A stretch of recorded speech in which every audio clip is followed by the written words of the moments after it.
আছিলোঁ ৰাতি আপোনাৰ 4মান বজাত ফোন কৰিছে এই মনোজ দত্তই। তাৰপৰা মোক ক'লে বোলে তই আমাৰ ঘৰলৈ আচোন। মই বোলো কেলৈ? বোলে ল'ৰা এটা ডেথ হৈ গ'ল বোলে। মই বোলো কেনেকৈ? বোলে এনেকৈ তেলৰ ড্ৰামৰ ভিতৰত। মইতো নাজানো তেলৰ দাম কি। আহি চাইছোঁ হয় তেল আছে, ইয়াত ড্ৰাম এটা আছে, ড্ৰামৰ ভিতৰত ডেড বডি পৰিছে। লগে লগে মই প্ৰশাসনক ফোন কৰি দিওঁ। ফোন কৰি দিয়াৰ লগে লগে মই আমাৰ ছাৰহঁতকো জনাওঁ কথাটো। তাৰপৰা তেওঁলোক আহি পিনে এতিয়া তেওঁলোক উদ্ধাৰ কৰি লৈ গৈছে ইয়াৰ পৰা। ল'ৰাটো কুৱামাৰ সন্দিকৈ বুলি কয়, কুৱামাৰ তাত। তাৰ নামটো কি আছিলে? খনিক বৰুৱা। হয়, এই মনোজ দত্ত এই বাসগৃহ মালিক। বাপেকে জনোৱা মতে মানে খনিক বৰুৱা আৰু তেওঁৰ পুতেকে একেলগে কাৰবাৰ কৰিছিলে বুলি কৈছে। হয়, কৈছে চুৰি কৈছে। বেতবাৰী কাকতি গাঁও। কি ঘটনা মানে ডিজেল কিবা ষ্টক আছিলে, ডিজেলৰ ভিতৰত টেংকিৰ ভিতৰত ল'ৰা এটা ডেড বডি উঠা হৈছে।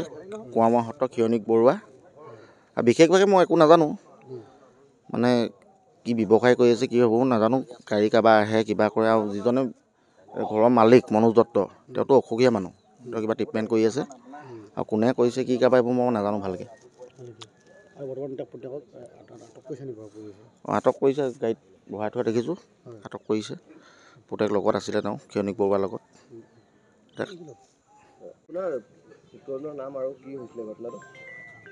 নিশা আঢ়ৈটামান বজাত প্ৰায় আঢ়ৈটামান বজাত আৰু এটা মাত শুনিছোঁ, আয়ৈ বুলি কোৱা। তেনেকুৱাতে কি হ'ল কি নোহোৱাকৈ আমি ভাবিছিলোঁ ওচৰৰ ককাইদেউৱে চিঞৰিছে বুলি ভাবিছিলোঁ। কিন্তু ওচৰৰ ককাইদেউ বুলি বাহিৰলৈ দুৱাৰখন খুলি আহি চাইছোঁহি, মানুহ নেদেখিলোঁ।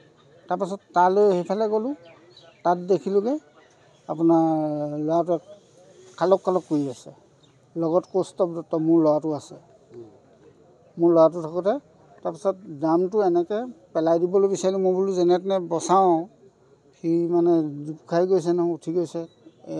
আঁঠুমান তেল পানী আছে।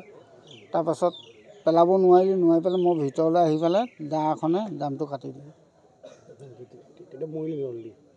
তেতিয়া মানে লৰচৰ নকৰা দেখিলোঁ, মই নচুলোঁ ভয়তে। তেলৰ ষ্টকটো কিমান দিনৰ পৰা হৈ আছে?